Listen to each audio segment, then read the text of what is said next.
Ladies and gentlemen, please welcome Dr. Condoleezza Rice.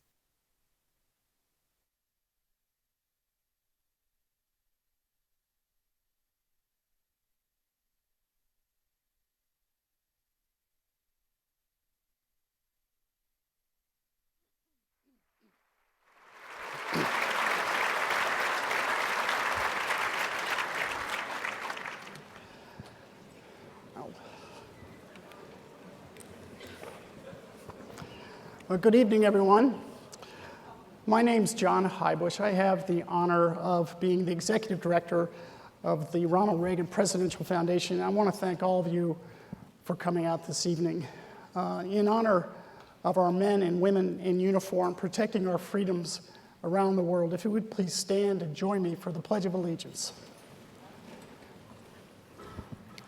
I pledge allegiance to the flag of the United States of America and to the republic for which it stands, one nation, with liberty and justice for all. Please be seated.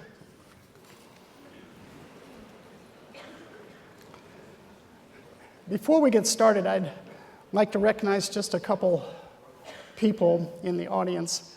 And I know this first couple, everyone here will recognize them. They've been such terrific supporters of the library over the year, and that would be Congressman Elton Gowdley and his great wife, Janice. Elton.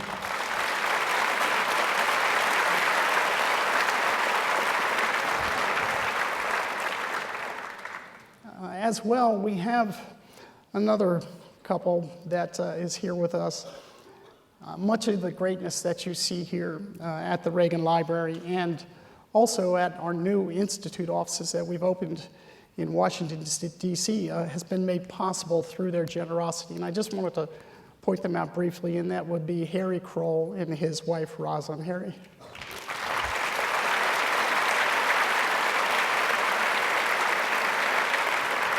Thanks, sir. I don't know that a book has ever been written that included with it instructions or an operator's manual on how to best introduce the author. You know, I wish there was. But to come to think of it, it's not a bad idea, because if the introducer simply followed the instructions in the manual carefully, say like you built a bike for your child on Christmas Eve, well, all the pieces of the introduction would fit right into place. And when you were finished, there'd not be a single extra nut or bolt on the floor for the bike, or praise and flattery for the author left lying there unused. Now, what would such a manual to accompany democracy, Dr. Rice's most recent best-selling work, actually say? Well, part one of the operator's manual would likely be very simple and clear. Consider yourself extremely fortunate, it would say. Dr. Rice is one of the most respected and admired women in the world, with a public service record second to none. The fact that she is sitting with you, prepared to discuss her newest book, is like winning the Powerball lottery. Now, I've no argument with that. On to part two. The manual might also say, when someone with the stature of Dr. Rice agrees to cede the lectern in a formal speech during her visit in favor of an opportunity to be interviewed on stage, take it, then be brief and be seated. The audience gathered before you would probably like to hear from Dr. Rice, not all about Dr. Rice. I don't think I needed an instruction manual to figure that out either. I have been honored, as have some of you, to greet Dr. Rice here at the Reagan Library before. Once was when she was here with her memoir about her life and family entitled Extraordinary Ordinary People.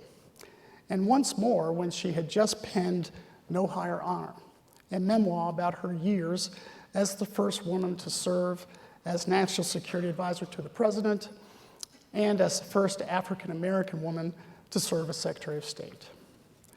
Her newest work is a book I think any decent instruction manual accompanying it would clearly state Dr. Rice had to write. Its subject matter goes far beyond her personal memoirs and into the realm of how she thinks democracy can and must play a fundamental role in the lives of people all over the world. When I say it's a book she had to write, what I mean is this.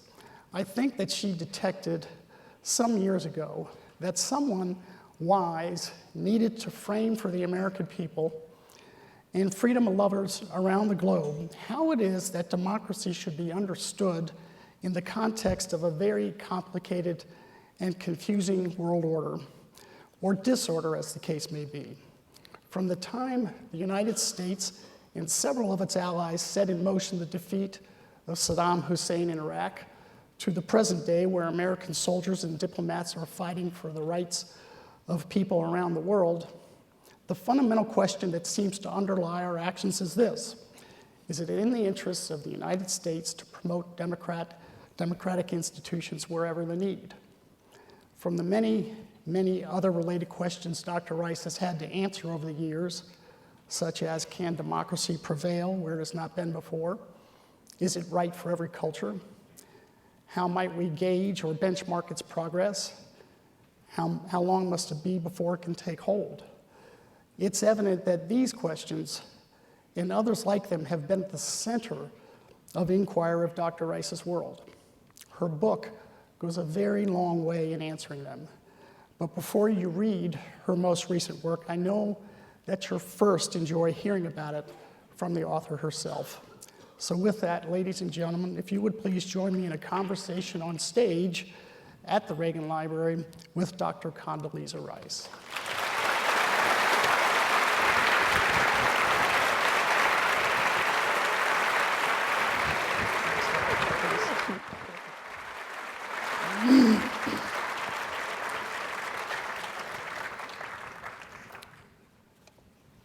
Well, Madam Secretary, on behalf of our Board of Trustees at the Reagan Foundation and all of your fans that are here, we just want to welcome you and know that you're at the tail end of a very long trip on the road to discuss your book, and we cannot thank you enough for coming to the Reagan Library. Well, first of all, thank you very much. John, thank you for your leadership here. I want to thank all of you for joining us for this conversation, but I just want to say that there is no place that I would rather be than the Reagan Library to talk about freedom.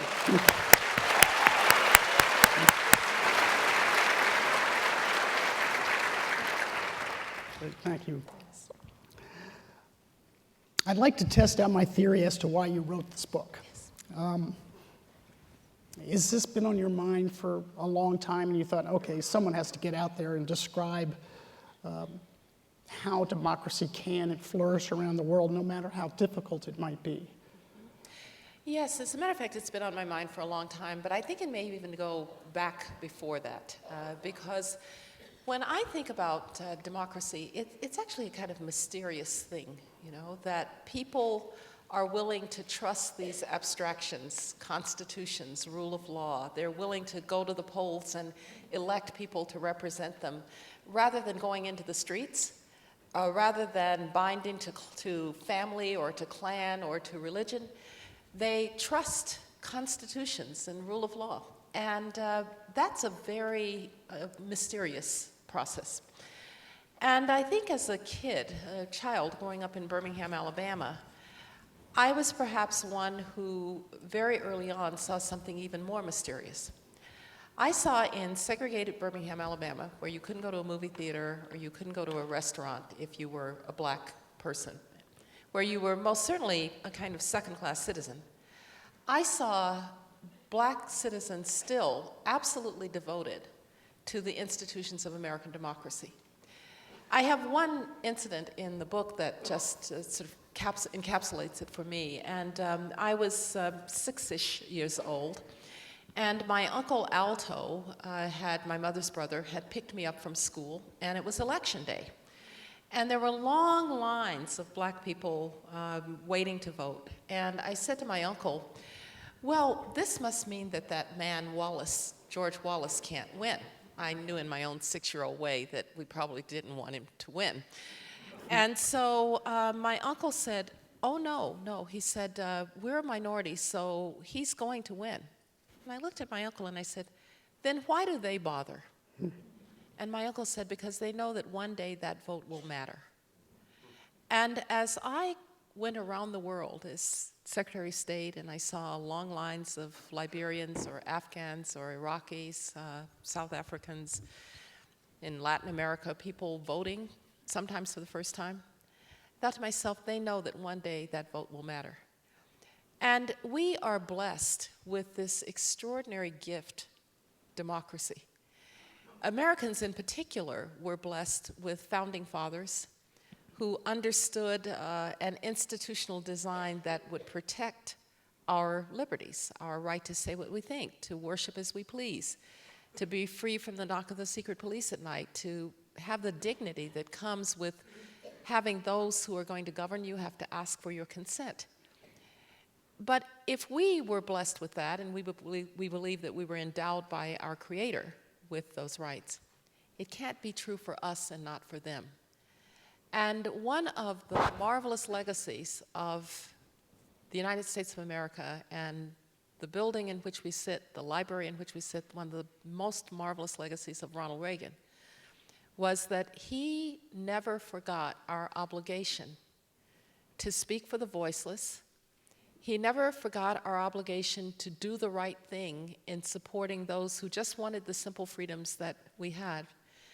And he delivered, because he believed that the United States of America, America is an idea. And it's an idea that's universal. And so that's why I wanted to write this book. Right. When you were, please.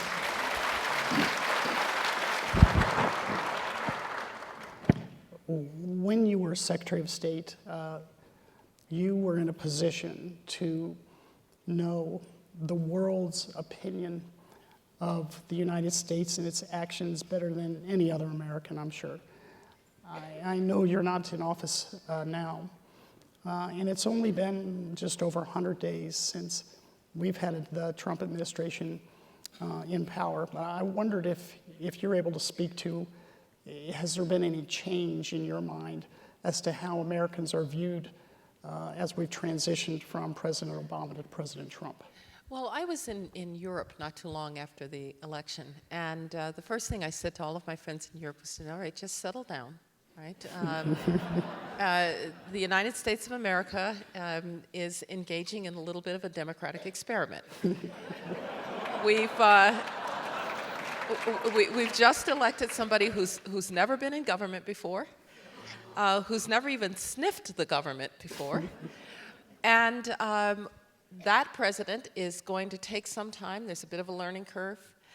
But the one thing that you can trust is that America has institutions that are absolutely firm and absolutely concrete and will hold America in check. And so if you look at the president, I think he's getting used to the fact that actually it's not as easy as it looks in there, that the American presidency is not just one person, it's an institution. It's a constrained institution. I mean, the Founding Fathers were very, very terrified of executive power. As they were leaving a king, they didn't want to create another one. And so they created a Congress, 2 houses, as a separate and equal branch of government. As a matter of fact, it's Article 1 of the Constitution, as the Congress will constantly remind you when you're in the executive branch.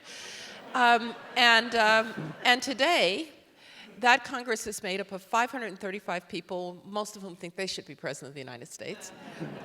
He has courts, which he learned will challenge the president. He has governors, 50 of them, half of whom think they should be President of the United States. And they have legislatures. By the way, he has a press as well, civil society, and Americans who are ungovernable.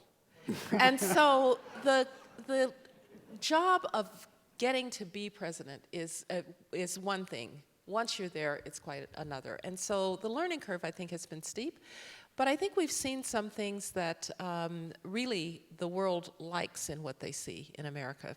I think that decision to strike the Syrian air bases after the chemical weapons attack by Assad on his own people was a very important corrective. We had laid out a red line 4 or 5 years ago. It had been crossed. We'd done nothing. that eroded American credibility. In that single strike, the administration said, this far and no further. There are just some things that are intolerable. And I saw something else, too, in the way that the president did that. You remember he said, I couldn't sit by and watch babies choking on chemical gas. What he was really saying was, as President of the United States, I cannot sit by and watch babies choking on chemical gas. And so I think that, there's still a lot of water to pass under that bridge, and we're still learning in many, many ways what it's like to get up and not just react every time.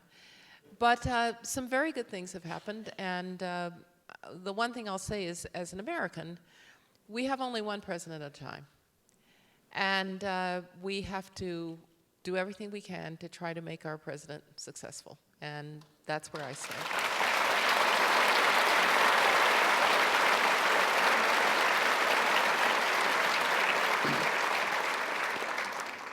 You make a point in your book, and I've also heard you in various speeches make a similar point, and it is that when we talk about democracy, it's extremely important for the United States to go beyond talking the talk, but you have got to walk the walk, and we need to set the example for the rest of the world if we are going to promote that they too adhere to democracy. And I'm wondering if, is there an instance or two, not just during the Trump administration, certainly going back the last decade or two, where you would think America really messed up, we set the wrong example, and we could have done better and we should have known better?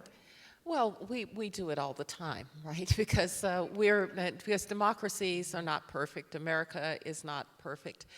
One of the saddest and hardest moments for me was Abu Ghraib in Iraq, because it was a stain on one of our greatest institutions. The fact that we have men and women who volunteer to defend us at the front lines of freedom is just an extraordinary gift. I mean, it's an absolute gift. And a few people acting badly cast then a kind of cloud on the commitment of men and women who do the right thing. And I felt terrible at that moment. But I also say to people, whenever something like that happens, when we have a riot in our streets about a contested police shooting, or we have a Katrina where we don't respond quite as well as we might, I say to people abroad, look, that's why America is a good example. Because as Madison said, he said, I didn't think that the Constitution would be the perfect work of perfect men. He said it was because men are imperfect that we need it. And so imperfection is a part of the human condition. The fact that the United States has been struggling with our imperfections ever since, by the way, our birth defect of slavery. I mean, we were born with an imperfection. A constitution that originally counted my ancestors as 3/5 of a man. But somehow, I would take the oath of office to that same constitution as the 66th Secretary of State, and oh, by the way, I would be sworn in by a Jewish woman Supreme Court Justice. And you would say to people, we just keep striving. Okay, we get up every day, we try to do a little bit better, and that's what really democracy is about. It's always a work in progress. And that, I think, is a good message.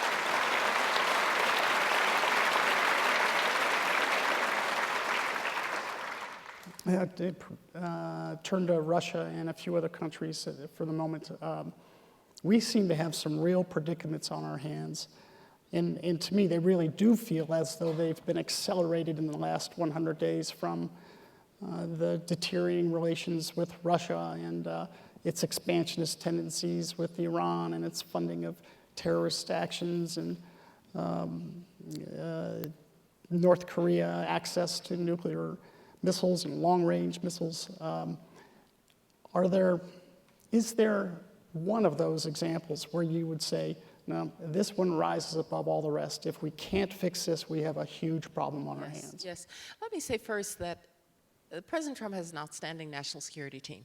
Right? Rex Tillerson is a really fine Secretary of State. Some of us who wanted to see him become Secretary of State kind of understood that the president needed a different kind of Secretary of State. He needed a business peer. The oil men know the world like nobody else. They have to they have to deal with long tail investments in difficult places, deal with difficult people. Their people work in troubling circumstances. Sort of sounds like being Secretary of State, actually. Jim Mattis is one of the best commanders of his generation. H.R. McMaster, the same. So it's an excellent team. But any national security team would struggle with the North Korean problem. And I think it's the single most dangerous problem that we've got. I was the Secretary of State who tried to negotiate with the North Koreans to get them to give up their nuclear weapons. That was Kim Jong-il, the father. He lived in a parallel universe, but it was a bounded parallel universe. I think Junior is unhinged. And I think he is living in, when he says things like, I can destroy the United States, I hope he doesn't really believe that, right? Mm-hmm. He's also reckless. Anybody who will reach into Malaysia to kill his half-brother with VX gas, and by all reports, his half-brother was under Chinese protection. So he's reckless, he's probably a little unhinged, and they've made a lot of progress in the last several years on their nuclear programs. You see, a nuclear weapon, usable nuclear weapon, you have to have 3 elements. You have to have fuel, and they've been harvesting plutonium and uranium for some time. Then you have to have a bomb design. Now, when people tell you that it's easy to make a nuclear weapon, it actually isn't easy to make a nuclear weapon. The bomb design has to hold the material in critical mass until the moment when you want to hit it and explode it. So when you read in the newspapers that the North Korean tests, that they're not getting very good yield, that means it's exploding prematurely. But they're getting better at it, and they're working at it, and pretty soon they're going to get to the place that they can explode it when they want to. Then they can affix it to the third element, which is a delivery vehicle. What's worrying people is that their delivery vehicles are getting longer in range. And I don't know whether President Trump is being told it's 1 year or 3 years or 5 years. My guess it's someplace 3 to 5 years. He's going to be able to marry that weapon to an intercontinental ballistic missile that can reach the United States. Now, no president of the United States is going to let a reckless, unhinged North Korean leader be able to reach the United States with a nuclear weapon. So what do you do about it? Well, the only country that actually has influence with the North Koreans is probably China. But the Chinese have always been more fearful of the collapse of the regime than of a nuclear regime. So they've refused to tighten the screws on the North Koreans, and they could do a lot. They could close the border, they could deny them fuel oil. The Chinese could really hurt the regime. The Chinese have to be convinced that they now have to do whatever it takes to stop this regime. And when you hear the administration say, if you won't deal with the North Koreans, we will, that's the message that they're sending. Now, the we will is kind of ugly. Because if you want to look at military options, you're looking at Seoul, which is very vulnerable and very close to the border, to the demilitarized zone. The North Koreans could do a lot of damage, a lot of civilian casualties very quickly in Seoul. So the options are not very good. It's complicated by the new president in South Korea, who is a man of the left, who has said we ought to be negotiating with the North Koreans. Trust me, I tried that. They walked away. And we are going to have to try to find a way to protect South Korea, protect Japan, because again, no president can let the North Koreans be able to reach the United States with a nuclear weapon. Now, one good thing here, the Russians that we have so many troubles on other things, if a long-range missile can reach Alaska, it can reach Vladivostok. And so this may be a place where we can get some cooperation with the Russians. So,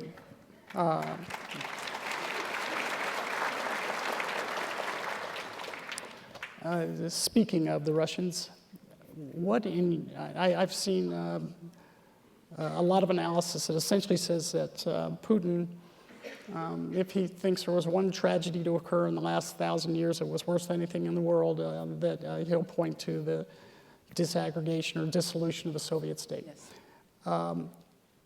So he's off into Crimea and Georgia, and what do you think he is all about? What is it he wants? No, I got an insight into this because, first of all, I know Vladimir Putin pretty well. Spent a lot of time with him. He actually kind of liked me at that point because I was a Russianist, you know, and he thought, well, they would get more attention, and he actually told me that once. Now that you're Secretary of State, we'll get the due attention. So one day we're sitting there, and he says, Condi, you know us. Russia has only been great when it's been ruled by great men, like Peter the Great and Alexander II. Now, every bone in your body wants to say, and do you mean Vladimir the Great? But, you know, you're Secretary of State, that would be rude, you can't say that. But that's actually who he thinks he is. He thinks he's reuniting the Russian people in greatness. He's avenging the humiliation of the end of the Cold War and the collapse of the Soviet Union. So what if it means you take somebody's territory like Crimea? So what if you make eastern Ukraine basically ungovernable because the Russians are backing Ukrainian separatists who are killing Ukrainian soldiers every day? So be it if you fly bomber runs along the coast of Sweden. I mean, what did the Swedes do to the Russians? At least for the last 300 years, they haven't done anything to the Russians. And he threatens, he does something that's really dangerous. Russian pilots fly awfully close to American ships, to American planes. And so he's going to push it until he's stopped. Now, President Obama did a good thing in deploying rotating forces in the Baltic states and in Poland. That was a signal that Article 5 of the NATO treaty, an attack upon one is an attack upon all, is inviolable. I would have made those permanent, but that's fine. Rotating will do. We need to also say to Putin, stop flying within 10 feet of our planes because one of your guys is going to get shot down really soon, and stop doing it. They are doing some very dangerous things, and we need to send strong signals about that. Now, as to Ukraine, I would arm the Ukrainians because people deserve the right to defend themselves. Now, to be fair, the Ukrainians are not great militarily, so you want to be careful what you give them, something they can't hurt themselves with, right? So be careful what you give them. But I do think you should arm the Ukrainians. And then the final thing, and this is something that the president has done, rebuilding the American military budget's a really important signal. All those years of sequestration have been really tough on the American military.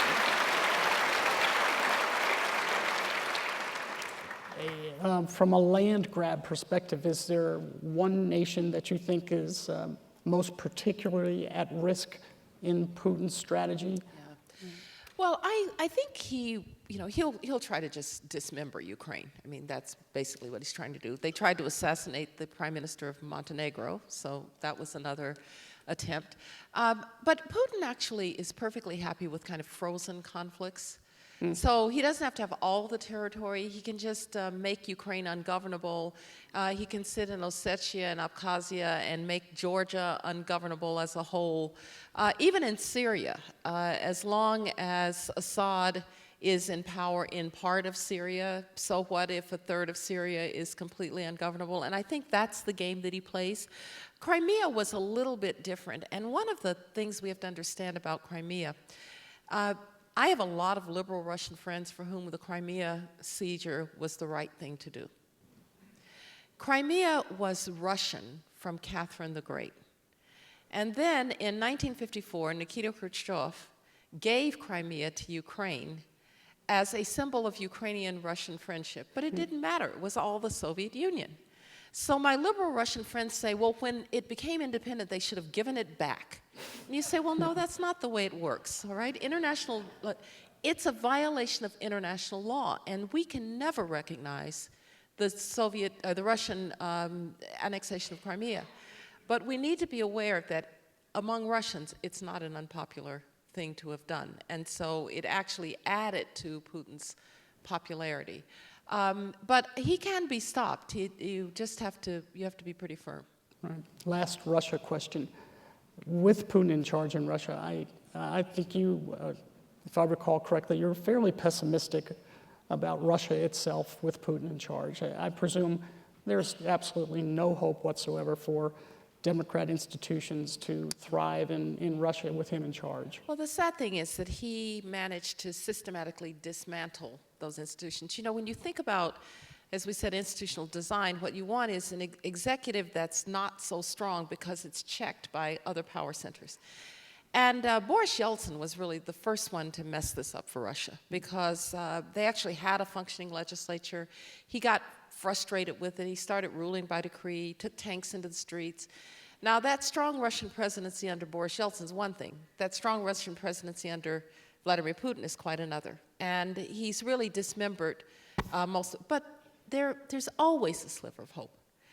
Because, you know, when Ronald Reagan said, Mr. Gorbachev, tear down that wall, I don't really know if he thought it was going to happen.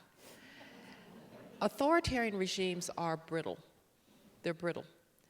And Putin is right now in a position to rule because there's no organized opposition to him, and he's making sure of that. But a few weeks ago, people flooded into the streets of Moscow to protest corruption. Still online, bloggers are still protesting government actions. And so there's something slightly alive underneath. And another thing is that the Russian people are different than they were in the Soviet Union. The 25 years since the collapse of the Soviet Union has mattered. When I first went to Moscow as a graduate student in 1979, Russians looked at their feet. They never looked at you.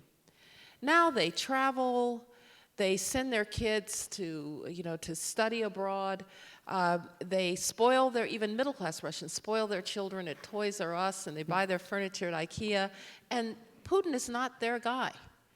Somewhere along here, someone might emerge to be a focal point for that constituency.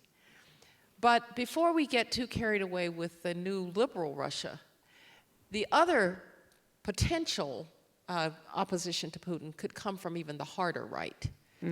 Because there is an even more ultra-nationalist, ultra-orthodox, revanchist kind of side that even Putin tries to keep under control. So yes, I worry about Russia. It's a place that I think has great potential, but unfortunately, the institutions just aren't there right now. On the refugee front, President Trump, I think, has lost now twice in his attempt to substantially slow, even halt for much, much better vetting of refugees coming from Syria and other such points. And I wondered if his policies that he attempted to put in place actually survived judicial review and they were in place. Do you think that would substantially improve our national security, or in your view is a lot of this kind of a much ado about nothing? Well, I think that the executive order as it was redrafted, I mean, let's be frank, the first one wasn't so great. It was evidence of a White House that didn't quite have its act together, did things like try to ban green card holders, which is not legal. But the second one probably is the right target. There are a few countries in the world that are basically ungoverned spaces. Yemen, Libya, Somalia, Sudan. We don't really have the ability to vet people from there on the ground because if we have embassies, they're very small and under constant siege. And so I think a policy that says you're going to need much more thorough vetting from those kinds of countries, and now Iraq should have been taken off the list as it was because they're fighting with us, but we're actually going to take the time, step back for 6 months, 8 months, a year, and see I think that would have made sense. Unfortunately, I think because of the way the first executive order came out, it kind of poisoned the well for what would have been a completely sensible policy. So we'll see what happens in the courts. The fact is, they can really, if they want to just improve and increase the vetting, They can probably do it without an executive order, just put more Department of Homeland Security agents on the job. Send people, if somebody wants to get a visa, don't let them get it in Sudan. Make them go to another country to get it. I mean, there are other ways to do this, and maybe that's what they'll do, because I do think it's a problem. I think we do have a problem. And this might be related to President Trump's and the way he's tried to capture what he really feels about the potential for the United States when he talks about an America First policy. And under that umbrella, one might put foreign aid in there. I'm betting that a very large percent of our audience here might well think, as the some in the left and the right do, that foreign aid is just an absolute waste of our tax dollars, and why we would be putting money into foreign aid when our schools need to be rebuilt and our bridges and all the rest of that. So question is, coming from a former Secretary of State, do you think there's a foreign aid argument that's really important for the American people to grasp? Yeah. Well, for me, it's a little bit the same argument that I would make about democracy and promoting democracy. You can say, we'll just pay attention to our own knitting, our own affairs. You know, we've got to build our bridges, we've got to rebuild our bridges in Pennsylvania, so why are we building bridges in Afghanistan? You can say, our schools are not in great shape, so why are we trying to send girls to school in Nigeria? You can say all of those things. But I think there are really two very powerful arguments against that kind of thinking. One is a moral argument, and one is a practical argument. The moral argument is this: America is an idea. And if life, liberty, and the pursuit of happiness are universal and are good for us, then it can't be good for us and not for them. And we are at our best when we lead from both power and principle. Now, the principle that no man, woman, or child should have to live in the direst of poverty and the worst of circumstances, because we are also a compassionate nation that actually believes that as many problems as we have been given an extraordinary bounty. If you go to some of the places in the world, I don't care how bad it looks in the United States of America, it's much, much worse. How can you turn a blind eye to those children playing in the dirt in Haiti? And how can you turn a blind eye to an Ebola pandemic in Liberia? Now, we're too good to be that way. And so the moral argument is that, I am Christian. And I have been told that what you do for the least of my brothers, you do for me. And whatever your tradition is, and wherever that impulse comes from for compassion, America has had it, and we have to keep it. That's the moral case. Now the practical case. Democratic states that can deliver for their own people don't invade their neighbors. They don't traffic in child soldiers who are 10 and 11 years old. They don't traffic in the human sex trade so that women end up in brothels in Eastern Europe and Southeast Asia. They don't harbor terrorists as a matter of state policy. They don't, as democracies, don't fight each other. We know that. It's called the democratic peace. And so there's a reason that we have believed that we are better off when other people beyond our borders can live with decent governments that try to take care of them. Now, as to foreign assistance, yes, I think there was a time when foreign aid was just given for strategic reasons. The Soviet Union was giving money, so we gave money to somebody else, or maybe a little bit of guilt about colonialism or whatever. But those days have actually been long gone for a long time. And if you look at some of the foreign aid programs that we now run, the Millennium Challenge is a very good example of this. The Millennium Challenge says to countries, you will receive large foreign aid packages from the United States only if you are governing wisely, if you are fighting corruption, if you are investing in your people. And if you are doing those things, then we will give you foreign aid. I'll give you just one example. So Lesotho wanted a Millennium Challenge compact. And they wanted to do there are a lot of farms in the third world are actually quite inefficient because they're very, very small farms.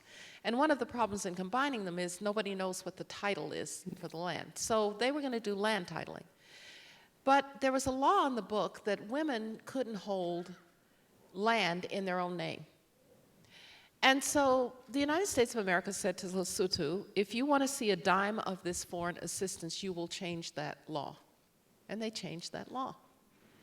So when you go abroad and you look at what America has done in AIDS relief or in humanitarian crises or in the kinds of programs that we've run all over the world, we're the largest donor of food aid, you recognize that the most powerful country in the world also ought to be the most compassionate. And it's good for us too, because when you create responsible sovereigns that act in the international system in a way that enhances prosperity and security, we're all better off. So foreign aid is a very inexpensive way to keep us from ultimately having to intervene in other more expensive ways, including by military force. And most Americans, there's been a poll out there, a survey. Americans think that foreign assistance is about 25% of the federal budget. It's less than 1.5%. And about half of that goes to the promotion of democracy and improving the lives of people. Yeah, good statistic.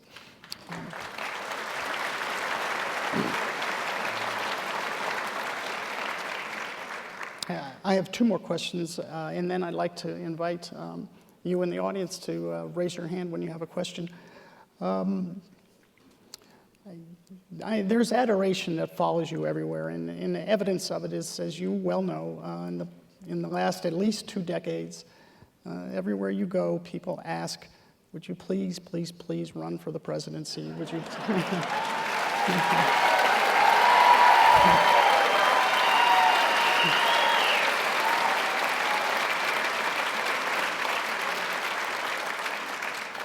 And I know you've always said, no, I won't, no, I won't, no, I won't. I just wonder if it's the kind of thing now, you've reached a point in your career where when you say no, I mean, you really, really mean it. Or do you not say no? John, I really, really mean it, okay? You have to know your DNA, all right? And I really admire people who run for office, and I don't think the process is too tough. I think it should be tough. But I can remember being in election campaigns with George W. Bush, and at the end of the day, he was raring to go, and I just wanted to get back to the hotel. I'd had it. So I love doing public service. I'll keep doing public service. I'm very involved in K-12 education reform, which I think is extremely important to our country. Without that, we're not going to be very strong. Work a lot with the Boys and Girls Clubs to try to do work on for underserved youth. And I'm busy teaching those millennials. They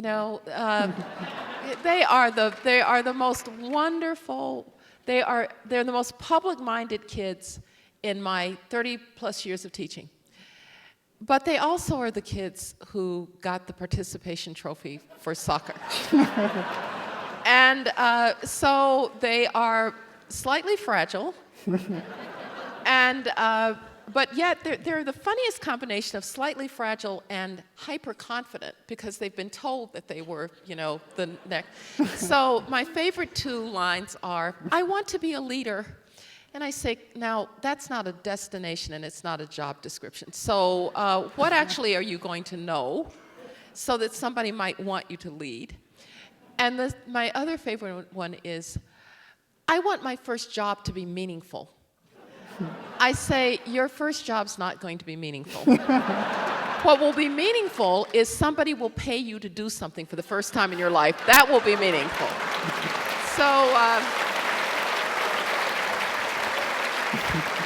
So I've got work to do at Stanford.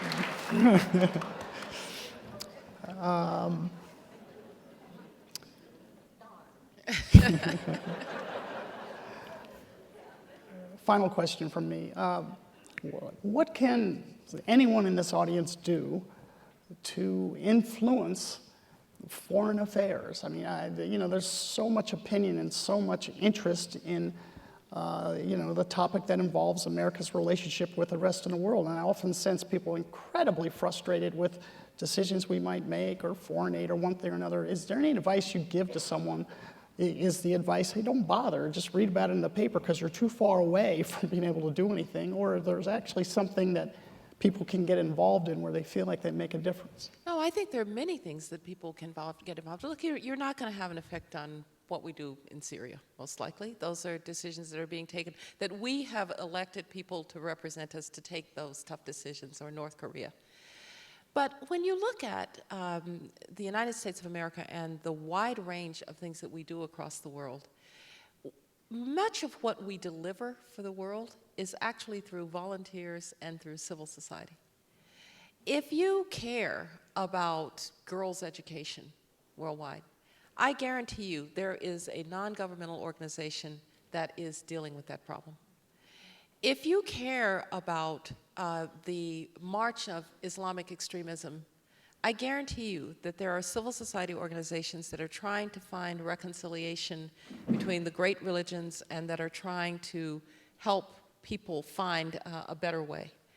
If you care about what is happening to people who live in places where religious freedom is not permitted, I guarantee you that there are faith-based institutions that are finding a way to get Bibles to people so that they can practice their faith. The one thing that we forget as Americans is that not all of our democracy is actually practiced in Washington. Thank goodness. Much of it is practiced in the states. That's why the Founding Fathers gave us federalism. And much of it is practiced in civil society.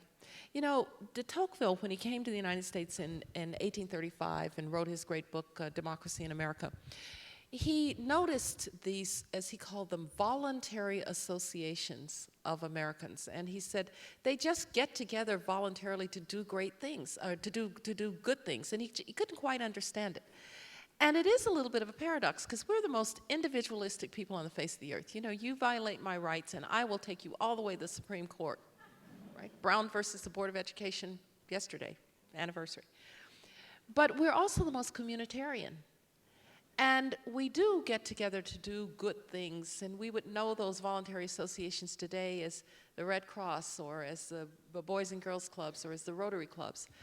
And that has had an international component too. And my own view is that that work makes America much stronger abroad than even the things that we do with our extraordinary military power and our extraordinary economic wealth.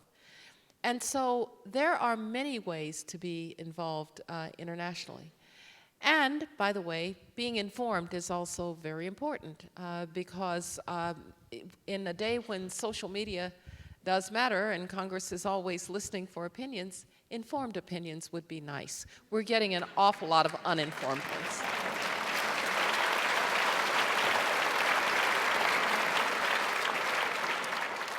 So with that, we'd like to turn to you in the audience to ask some questions. I only ask that when you raise your hand, if you could wait until someone puts a microphone into it so we can hear the question, and we're also on television now as well. So we'll start right here in the middle. Thank you. I'm curious as to what your feelings are with regard to the tinderbox that is the presence on the Israeli northern border of 100,000 missiles and Hezbollah and the Iranian proxy army. Where does that fit in, say, compared to, say, North Korea and other shifts? Right. Well, look, it's a very bad situation, but it is a situation that has two things going for it: Israeli military strength and American deployments of missile defenses under Iron Dome recently that have helped to protect Israel. Now, both the Gaza and the Sinai have become quite dangerous. The Sinai more from a terrorist perspective, the Gaza from a terrorist perspective, and of course you've also got the northern border between Syria and Lebanon, which supplies Hezbollah into Lebanon. So these are indeed tinderboxes. We were, by the way, able to cut off the southern border after the 2006 war by getting Syrian forces out of there and getting the Lebanese army in. But the way that we deal with that problem is we help to protect the Israelis. They are very militarily capable. They also are excellent in terms of their intelligence. And that's the reason that I think you see fewer incidents, not no incidents, but fewer incidents in that area. The problem with North Korea is we really don't have that kind of fix on the problem. Yeah. Right. Over here? Yes. Dr. Rice, thank you. I know that you're a California resident, as I understand. I am. And I know that you don't want to be president, but how could you help out the state, this beautiful state?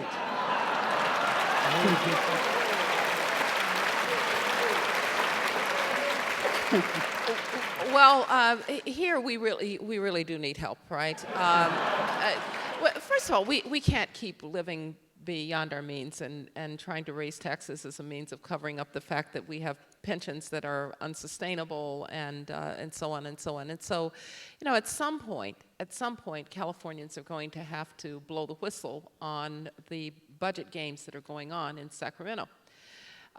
We have other issues, I think, in California. I do think K-12 education is just a real disaster for poor kids. You know, I am a major proponent of school choice for the following reason.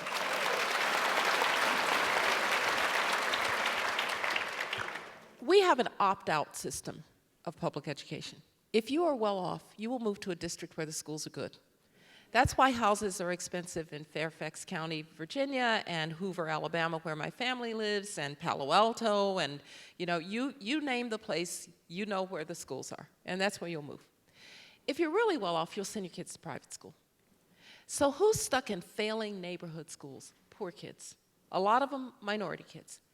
And yes, some poor parents are dysfunctional, but a lot of poor parents just don't have good choices. So the next time I read an editorial in the Los Angeles Times or in the Washington Post about how charters and school choice and vouchers are so bad for the public school system, I want to say, okay, send your kids to school in Anacostia outside of Washington or East Oakland, and when you've done that, you can talk about keeping poor parents from school choice. But don't send your kids to Sidwell Friends and then say we shouldn't have choice for poor parents. So I think this is one California could lead. Great. Over here? Let me just say that you are my hero. Thank you.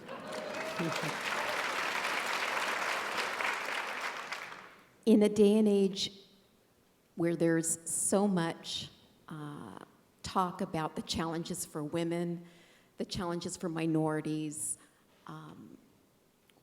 I'm looking for you to help share what you think are the attributes that will help us as women and those of us who are interested in raising millennials that can be productive and contribute and not so entitled. Yeah, absolutely. I work with millennials and do a lot of staff development. Yeah. Women in leadership is important to me. I would take your top 5 attributes in a heartbeat. Thank you. Thank you. Well, let me start by saying I grew up in a particular way. I was lucky to grow up in segregated Birmingham, Alabama, right? That might sound odd. But my parents had me believing that I couldn't have a hamburger at the Woolworth lunch counter, but hey, I could be anything I wanted, including President of the United States if I wanted to be, Secretary of State, whatever I wanted to be. Now, the way that they did that was kind of interesting because they had 2 important mantras, and I now repeat these to my students. One was, you have to be twice as good. Now, they meant this as armor against prejudice. But I tell my students, if you work hard enough to think you might be twice as good, you're going to be confident. And nobody's going to be able to throw you off your moorings. Secondly, they said there are no victims. Right? They said because the minute you have described yourself as a victim, you have given control of your life to somebody else. You might not be able to control your circumstances, but you can control your response to your circumstances. then they would say, now, your armor is going to be, a high-quality education, and then they also had several others, which really funny. So my father would say, somebody doesn't want to sit next to you because you're black. That doesn't matter, as long as they move. And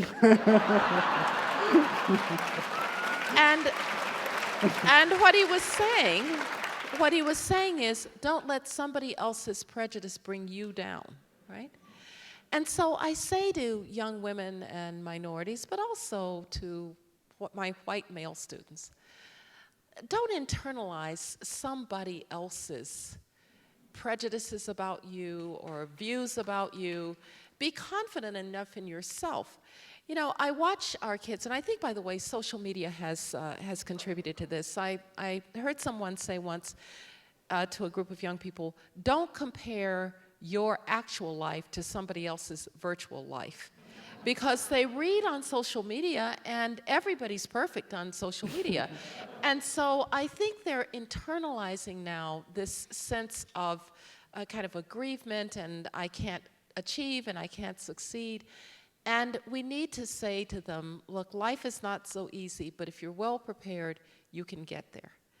The final thing that I would say in terms of women's leadership and the like is we have this conceit about mentors and role models, that they have to look like you.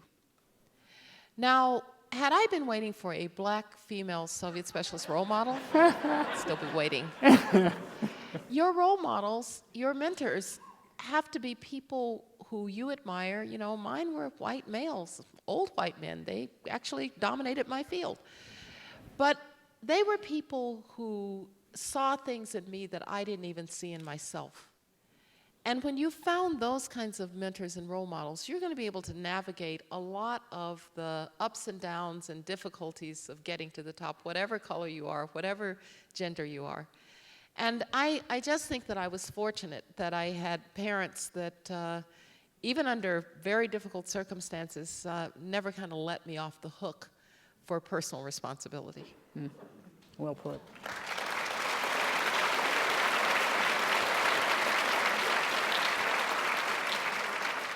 Ms. Rice, thank you for coming here today. During Secretary Clinton's term, about the second year, the State Department was doing some influencing in President Putin's election term. And then all of a sudden, that was on the news, on MSNBC and Fox News once or twice, and then it disappeared because of the alleged hacking into DNC and then release of very damning emails.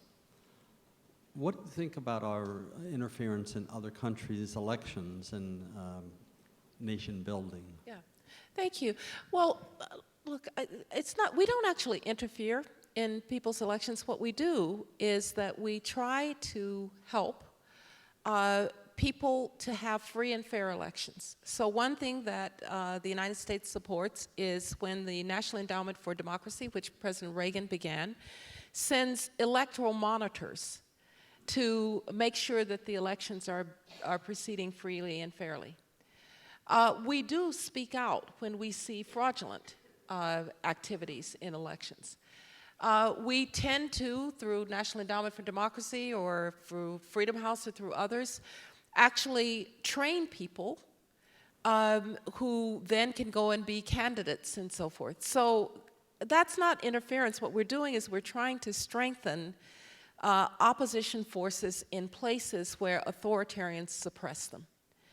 Now, in Putin's case, he got really mad in 2012 because Hillary Clinton said that his election was fraudulent. His election was fraudulent. If you were not named Vladimir Putin, you never showed up on Russian news channels. You found your offices, if you were the opposition, suddenly closed. You found your people picked up for tax evasion. I mean, this was a really bad election in 2012. And even in a really bad election, by the way, he didn't win Moscow. So that tells you something, that something's still alive among the Russian people. And he's an eye for an eye kind of guy. So he says, and by the way, they've been trying to interfere in our elections for a very long time. It's just the internet and the cyber attacks gives you other ways to do it. So he says, now I'm going to show you what I can do. And my view is that really was what the interference was all about. Now, the way I think that we should have dealt with this was to say, we know you did it. We will punish it at a time and place of our choosing. And oh, by the way, we have absolute confidence in the American electoral system, and we have absolute confidence in the outcomes of the American electoral system, because he likes nothing better than seeing us spin around like chickens with our heads cut off, talking about, you know, this was influenced and that was influenced. We should have expressed confidence in our own system.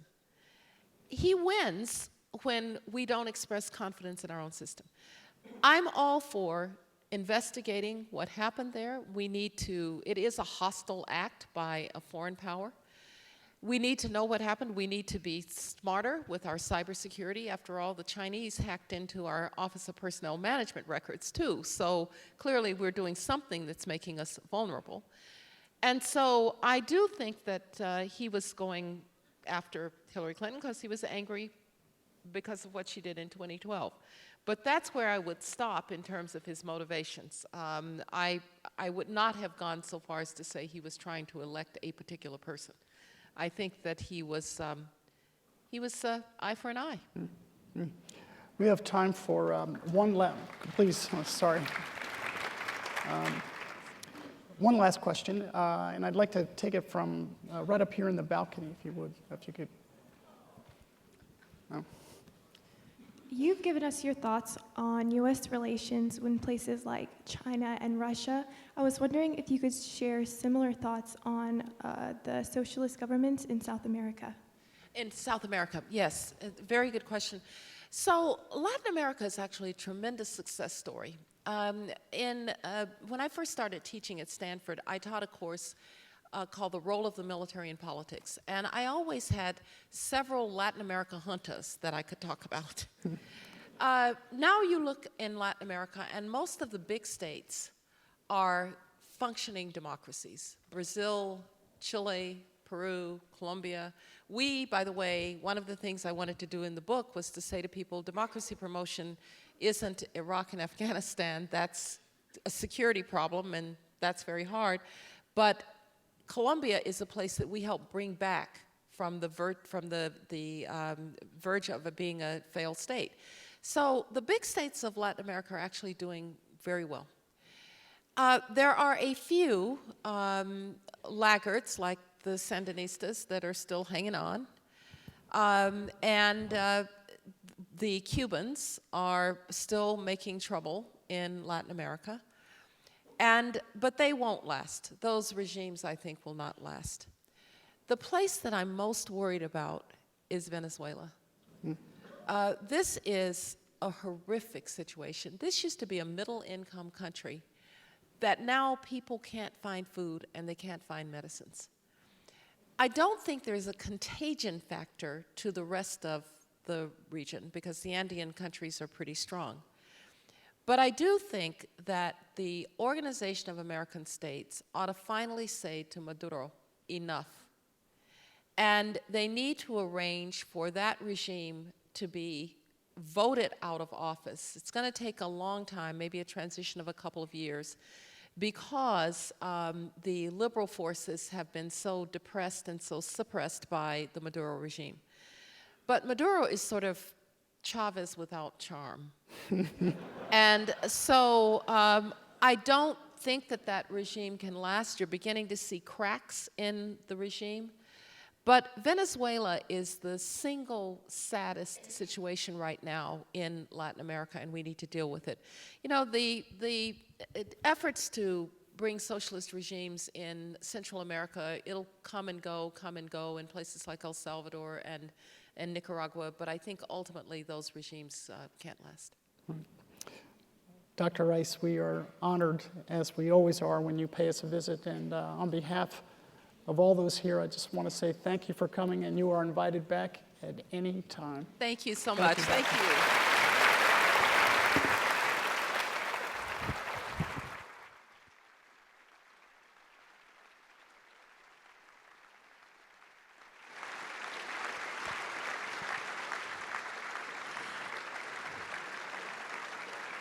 Ladies and gentlemen, we thank you so much for coming this evening. We hope you've enjoyed the evening and the discussions that's taken place this evening. We ask that you please remain seated until